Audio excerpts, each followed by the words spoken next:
once you've downloaded the files, we basically need to upload the file system to your new host and then connect the database to it. So you may want to check with your host. Depending on your hosting plan, it's possible that your host would do this part of the process for you and will move the files into the correct folder and upload the database for you.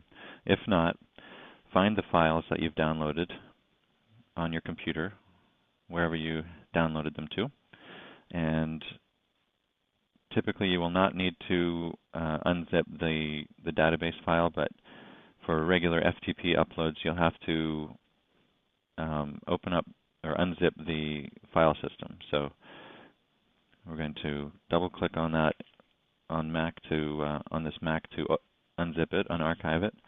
On Windows, you'll need an unzip of some kind. You might be able to right-click on the file and choose unzip.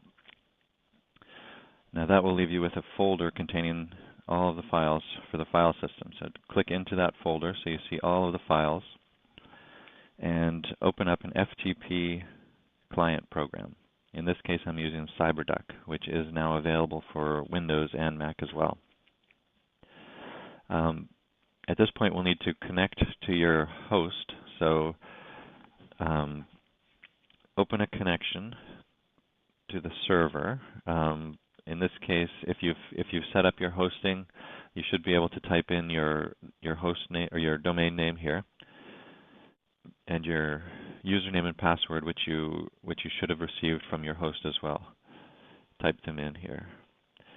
If you haven't changed the default settings, you may have to choose FTP here. In this case, ours was set up using SFTP, which is more secure, but if yours isn't set up that way, make sure you select FTP here. Type in the password and click Connect.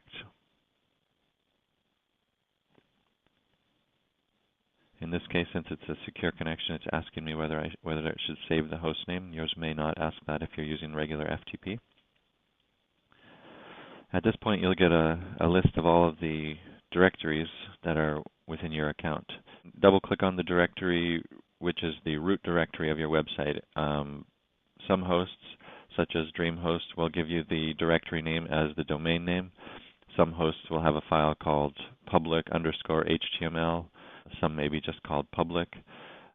The host will be able to answer a question if you're unsure which directory is the root directory for your website.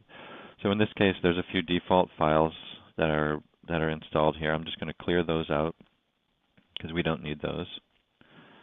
And now we have an empty folder here. And so basically, I'm going to go to the folder that contains all of the files that we downloaded from SoarOptimist.org. I'm going to select them all and drag them into that folder. So what we're doing at this point is copying all these files into the root directory of the website. So once they're all copied over, when we go to visit our new domain name, we'll see these files.